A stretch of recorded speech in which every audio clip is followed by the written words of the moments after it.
Hi there, I'm Emily Muhlstein with the Gulf of Mexico Fishery Management Council, and this is a public hearing video on a framework action that considers modifying greater amberjack recreational fixed close season and the commercial trip limit. So in 2020, the most recent stock assessment for greater amberjack, which was CDR 70, indicated that greater amberjack is both overfished and experiencing overfishing. It also showed that the stock has been continuously overfished and experiencing overfishing since 1980. In fact, this was the sixth stock assessment that was conducted for greater amberjack that found the same thing. So as a result, in 2023, an Amendment 54 was implemented, and that reduced the greater amberjack catch limits by about 80%. Now that's a significant reduction. So this framework amendment is being considered to extend the seasons for both the commercial and recreational sectors to the extent possible under these reduced catch limits that are resulting from Amendment 54. So there's just two actions in this document. The first action looks at modifying the recreational season, and the second action looks at modifying the commercial trip limits in order to extend the commercial season. We'll start with the recreational season. So the recreational fishing year begins on August 1 and runs through July 31st of the following year. So the fishing year is actually when the annual catch limit is renewed. So in other words, on August 1st, the recreational sector starts with a brand new fresh annual catch limit, and they will fish that through July 31st of the following year. Now the fishing season, which is different, is when anglers are allowed to fish or not.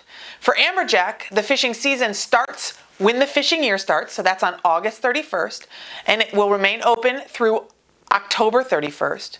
There's then a closure between November and April, and then it opens again in May, and then it closes again for the summer months, June and July. Now, I do need to clarify that those open seasons for greater amberjack for the recreational sector are both subject to quota closure. So if we end up harvesting our annual catch target, then the season will be closed even if it's during an open interval. The current recreational annual catch target under Amendment 54 is around 335,000 pounds. So the Council is looking at modifying the recreational season in order to extend the season and maximize the benefits to the recreational sector under these reduced catch limits.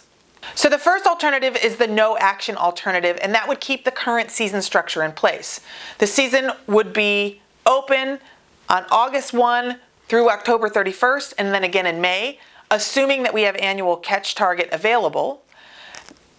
Now remember, that was a season structure we had this year, and we only had a 25-day season from August 1 through August 25th. The second alternative is the preferred alternative and should give us a little bit of a longer season in the fall. That would modify the recreational season so that it's open September 1st through October 31st, assuming that there is quota available. And then the third alternative would modify the recreational fixed close season so that we have a September opening and then a May opening as long as there is remaining annual catch target. Now I will note that the preferred alternative 2 was selected as the Council as preferred because May is thought to be one of the peak spawning months for greater amberjack. In fact, the commercial sector is closed in the month of May for that very reason. And this table will show you the projected closure dates based on our current annual catch target and the different alternatives that we're considering. So what you'll notice is if we keep with the no action alternative, it's probably going to be about a 21-day season. That if we select the second alternative, which is our September through October opener, that we could remain open through about October 26th. And then if we choose the third alternative, that September opening and then that May opening, that we will have a full month of September and then probably a partial May season. So we'll move on to our second action, which looks at modifying the commercial trip limit in order to extend the commercial season. The commercial fishing year does start on January 1 and run through December 31st. The fishing season also opens on January 1 and it closes at the end of February. And then there is a spawning closure in the spring from March 1st through May 31st. And then the season opens again on June 1st and remains open until the quota is harvested. The current commercial trip limit is 1,000 pounds gutted weight, but then we do have a step down provision that if we reach 75% of our annual catch target, the trip limit will drop to 250 pounds. Again, Amendment 54 significantly reduced our catch limits, so the commercial annual catch target is about 94,000 pounds, and the Council is looking at finding a way to modify the commercial trip limits in order to extend that season and maximize benefits to the commercial sector under those reduced catch limits. Our first alternative is the no action alternative, 1,000 pound trip limit with the 250 pound step down.